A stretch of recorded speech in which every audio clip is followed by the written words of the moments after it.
turning from idols to serving the living God. For they themselves declare concerning us what manner of entry we had to you, and how you turned to God from idols to serve the living and true God. 1 Thessalonians 1:9. Here are the Thessalonians, and Paul is writing to them. And the Thessalonians turned from their idols. Do you remember when you turned from your idols, when you heard the gospel truth? You know, the gospel truth exposes falsehood and idolatry.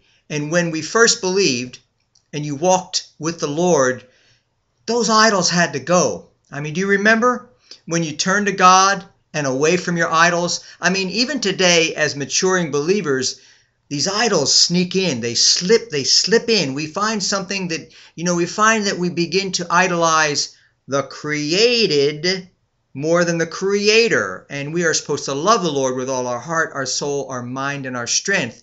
And so they turned from their idols. And I encourage you not only to remember the day you first believed, or remember that, how the power of God and the love of Jesus Christ and the word of the living God inside of you there's nothing.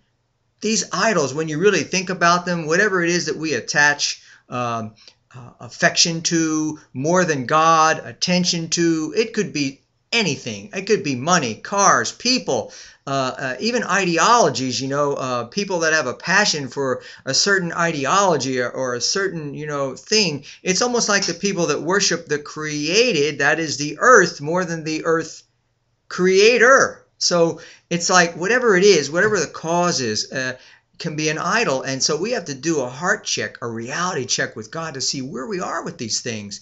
And so, but my point here also is, and if you are struggling right now, remember and go back to the living God. Serve Him. Serve Him. There are no substitutes for the living God. Nothing. Nothing satisfies deep down like Him. There's no better deal. I mean, if someone said, I have something that's a better deal than Jesus Christ, you know there's not, and so you listen to him. There is no better deal out there. And it's more than a deal. Jesus gave His life. He went to the cross. He turned this world upside down. He, again, prepares a place for us, and He lives inside of you. He is all we need. The Thessalonians got it. They got it. This is a good letter here. I mean, the letter in the word of the Thessalonians that Paul writes, it's a snapshot of where we should be today, even though that we're 2,000 years down the road here, from the time of Jesus when He was here, and even the church. So the Thessalonians got it. And the people passing through, that is the people in their line watching them at their time, saw it in them. What do people that are not believers, or even believers, what do people see? People passing through, and mostly I'm referring to the non-believers in the dying world. What do people see in you as they pass through this life? Do they see that you don't have those idols?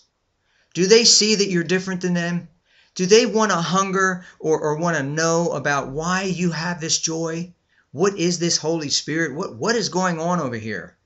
They're wondering, they're saying, these people, there's something about them that even their enemies, even the enemies of Christians, though they would hate them, and we know love is another. I want to do a video one time on the power. God's power is greater than hate. Even those that hate, when God's love comes, they're overwhelmed. People are overwhelmed by the power of love, God's love. And so my point again is the Thessalonians got it. And I pray and I want to believe and hope that you have it. And that is that when people are passing through, they see in you something different. And idols. Remember the day that you turn from your idols, and be on guard that nothing creeps into your life. Nothing creeps into your life to diminish, to reduce, to create distance and friction and tension in your relationship with God, with Jesus Christ. God bless you today in Jesus Christ.